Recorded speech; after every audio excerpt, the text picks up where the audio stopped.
Hi everyone, Oriana here. This is the second video on arms in the basic belly dance series. In the first video I went over some basic wrist rolls as well as some basic arm shapes and how to hold your arms effectively. Now keep in mind I am kind of glazing over these techniques. If you feel that you want more instruction or you're using this to supplement a class that you already take, ask your instructor. There is no substitution for a real class, so keep in mind I'm just making 20-minute videos. These themes can go on forever, okay? But this is something that my students do ask me a lot about. How do you hold your arms? What arms go with this move? How do you not look like you're just flopping around? So we're going to work on that a little bit more right now. I'm going to be going over some of the moves that I've already done in the series, and we're going to be adding movements with them, with the arms, and how to position them effectively. Okay? Alright, in case you have not warmed up, go ahead and do so. Arms up to the ceiling, over to the right as usual. Up and over to the left. Now this time, slight bend up, slight back bend up until you see the ceiling. And roll the shoulders.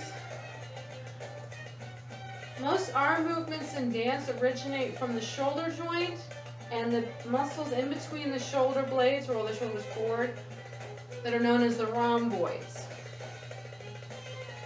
So you're actually going to be suppressing the shoulder blades back and down for these.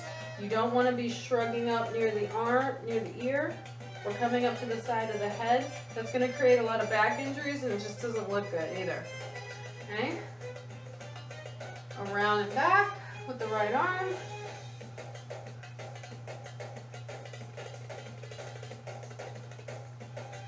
And other direction, going forward.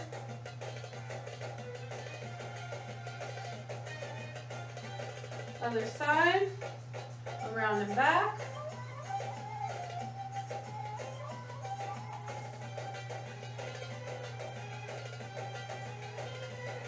Other direction, going forward.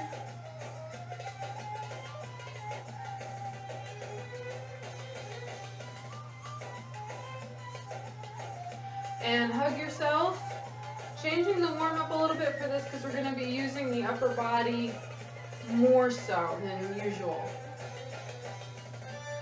So you'll notice in the other videos I tend to keep it sort of at this 10 and 2 position, kind of a modified second position if you've ever taken ballet.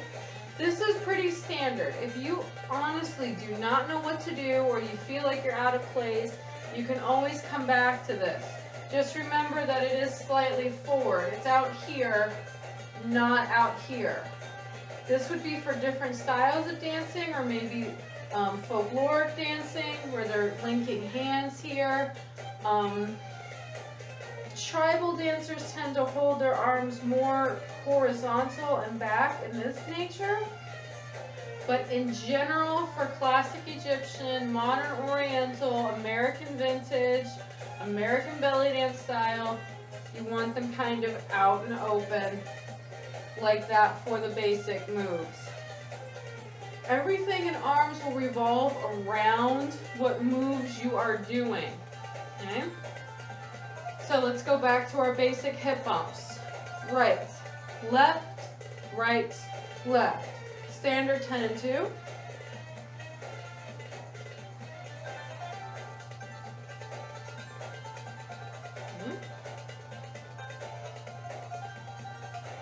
We're going to lift the arms above the head. Palms facing in. Very classical to have the palms facing in above the head. Kind of forms a little bit of a teardrop shape.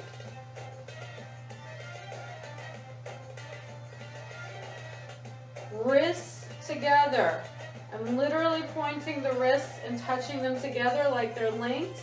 My fingers are elongated in kind of a feathery sort of fashion.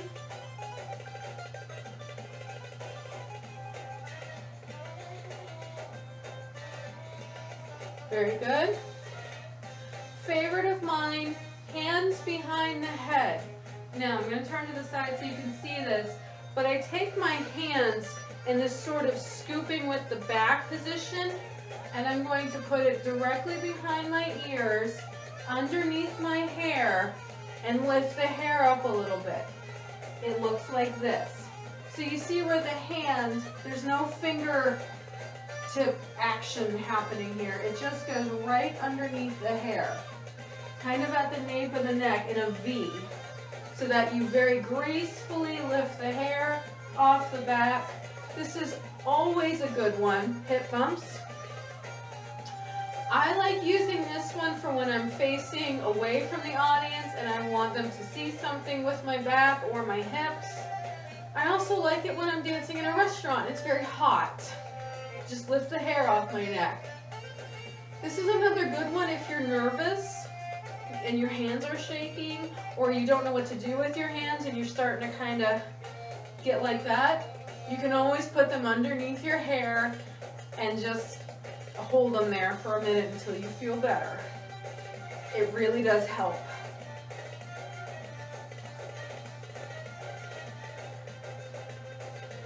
Very good.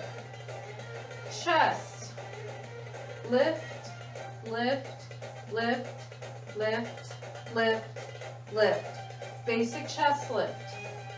Now, because you've already got the emphasis here in the upper body, it's appropriate to do something with the arms as well. I've seen Turkish dancers hold their arms out like this with the backs of the hand facing out. Sometimes they even do a little, come on, come on, come on, with the fingers. If that's too confusing, just hold it out. This comes from a lot of folkloric dancing where they might be holding each other's hands, but especially in Greek dancing, there's a lot of this kind of welcoming gesture, I've noticed. Okay. You can also keep one arm out of your choice and lean the heel of the hand up on the temple. Anytime you touch your temple in Egyptian dance especially, it signifies happiness. I like to lean my head a little bit back too, like I'm just, oh, so overwhelmed with joy. But you see how this creates a nice line from the action in the chest to the elbow pointing up? It emphasizes the upward movement of my chest as well. Other side, right arm goes out. This is in the standard position here, like I'm holding something. I'm going to slightly, well, first of all, keep that soft crook in your elbow, but I tend to slightly turn my wrist so that the palm is not facing out. You never want to be like this in Middle Eastern dance.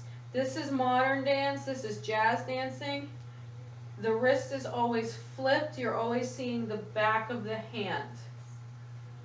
Left arm comes up. The heel of the palm is right above your eyebrow. Lift.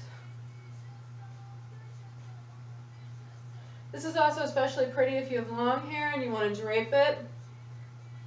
It creates a beautiful image. Or maybe you're moving with it. Or you're traveling with it, and the hair will kind of fall back behind you.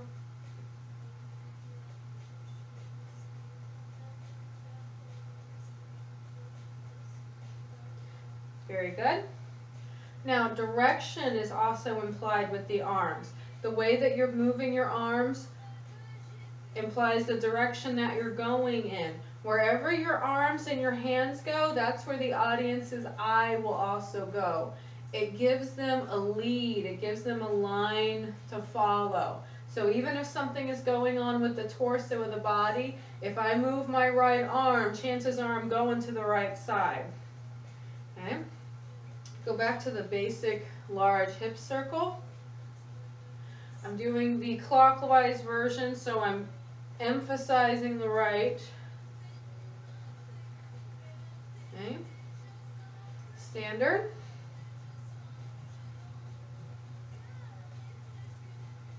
Now, since the emphasis down here of the movement is on the lower half of the body, the arms stay a little more stationary. And especially if I'm going to travel with this, I'm going to put the arms in the direction that they're going in. Let me back up so you can see. So we call these kind of L arms for obvious reasons. I have seen it done both with the palm of the hand facing inward to the center, very classical ballet inspired, and I've seen it where the wrist is flipped back. I believe it's more of a stylistic difference. I have not found a regional difference as of yet. If anybody knows anything, let me know. I would love to know.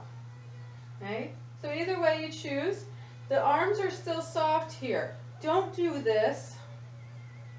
That's completely different. That's a different feeling. Let the elbows droop just a little bit.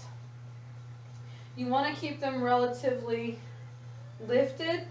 You don't want to do this. Not straight out, not gymnastic, but just slightly bent.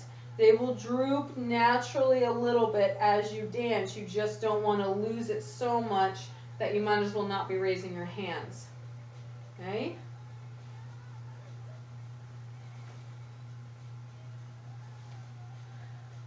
So the reason why I'm introducing this earlier, as I said in the first video, is that I feel like a lot of practice gets done with basic students without adding arms in. And then suddenly you get to the intermediate level and you see a video of yourself and you look like a chicken on too much caffeine because your arms are going completely crazy, or you are insecure about your arms, so you tend to keep them too close in. One of those two things will happen. So I like to introduce this to my students earlier rather than later so that they practice like this. This becomes second nature. That's really what you're aiming for. And stop. Hip circle other direction. To the front, to the back, to the front, to the back. The L goes to the other side now. It's very clear to the audience which way I'm going. I tend to look over my hand as well. I look in the direction that I'm going. My hand is going in that direction. There should be no confusion as to which direction I'm going in. You can look to the front. Now maybe you're doing a group number and you're not actually traveling here. You just want to emphasize this direction.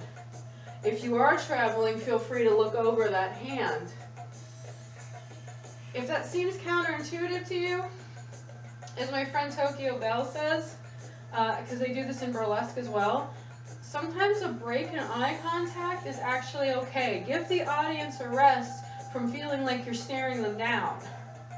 And it's very interesting, artistically, to have eye contact, break eye contact, and then re-engage. So just think about that, just to put the seed in your head. And relax. Now, embellishing on those wrist circles that we were doing in the other video, this is the one leading with the middle finger out, the more classically Egyptian ones. Okay. What's the move that we did? Chest circles. This is the one going to the frontal plane. Lift, under, circle in, circle in. As the chest is coming up, the wrist is coming up, and they circle in. Now my middle fingers are coming in toward the center line of my body. So think in, in, in, in. Chest circle. In, in, in, in. I want you to notice what a dynamic that creates to have all of these circular motions going at once. I'm standing still. I'm not burning a lot of calories here. And look how difficult it feels and how much more interesting it looks. If you want a little bit more of a challenge, raise the hands.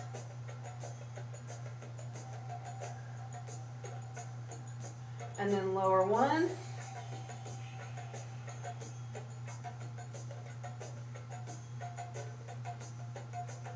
I want you to also notice I'm not going terribly fast here. If you start doing kind of this thing, that's a completely different effect.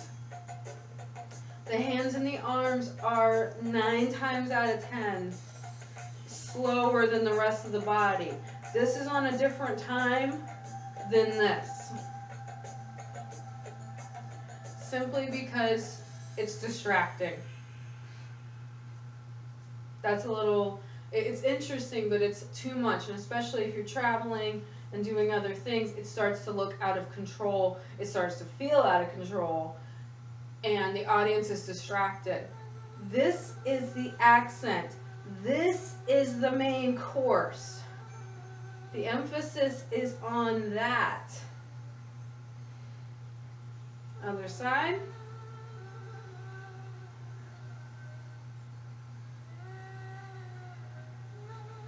This is more of a mental stability thing, in my opinion, because you have different planes, different times, different effects. It takes practice.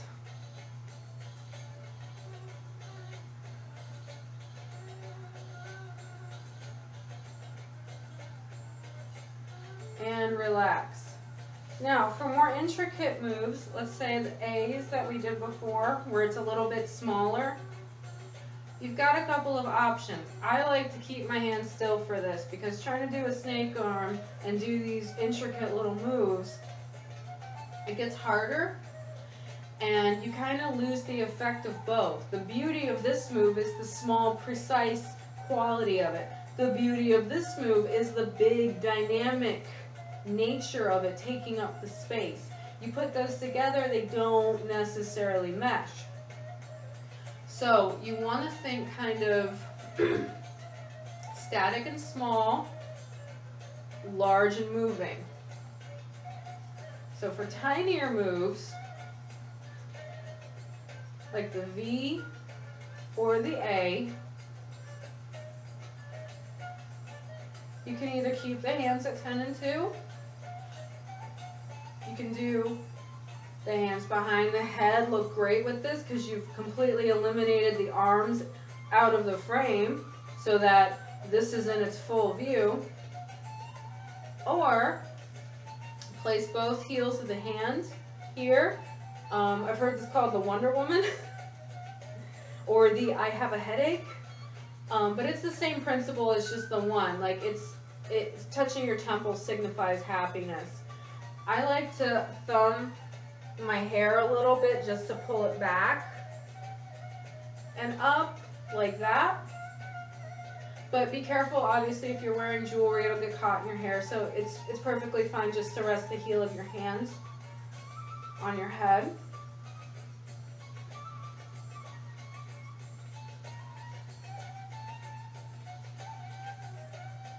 A's.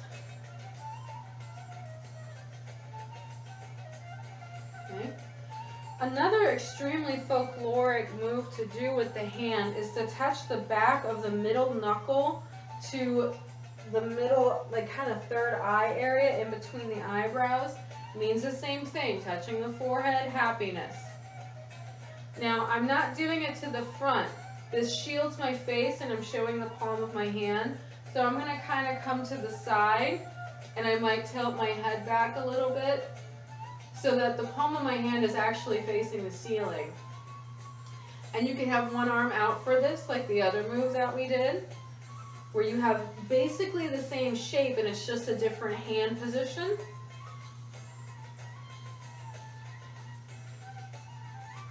A's.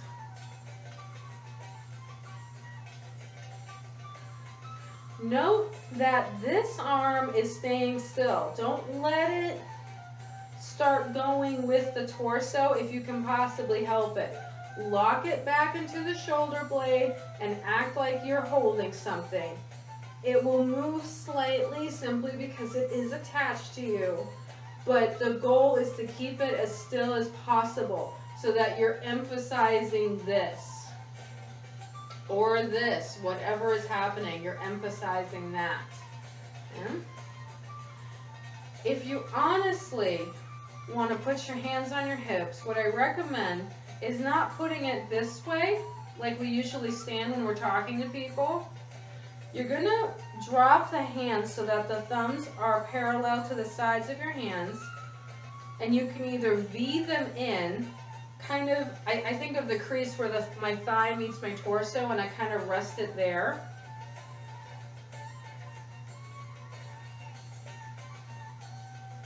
And that gives a very nice effect. Or you can do the same thing and rest them up here on the obliques at the beginning of your hips.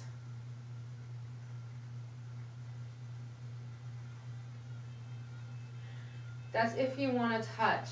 A little bit more standard is to keep them out and curved. So think like you're wearing a really big, thick jacket kind of thing, and curve them out. And I'm literally pointing at my hips here, like, look what's going on. Look what's happening. Here's where the action is.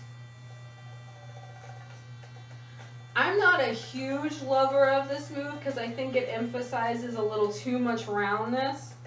So a variation on this is to hold one arm up in that classic S shape we discussed in the last video, where you got something pointing at the hip, but you have another element here elongating the line of the body. It's a little more dynamic in my opinion. But who am I?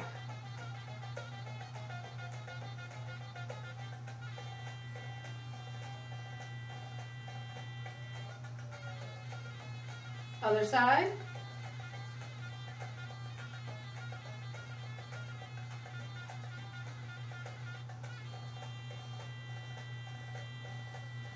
If you want more of a challenge, add in a wrist circle. A slow wrist circle.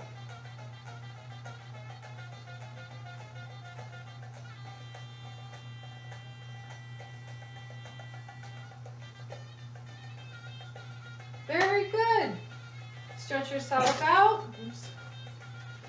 Hug yourself. Stretch the shoulder over. And stretch the palm towards the front. Bend this back. This is another great exercise if you have carpal tunnel. Other side.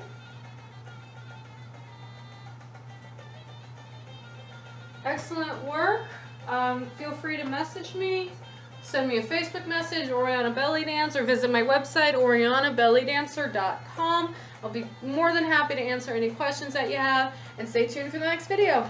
Bye!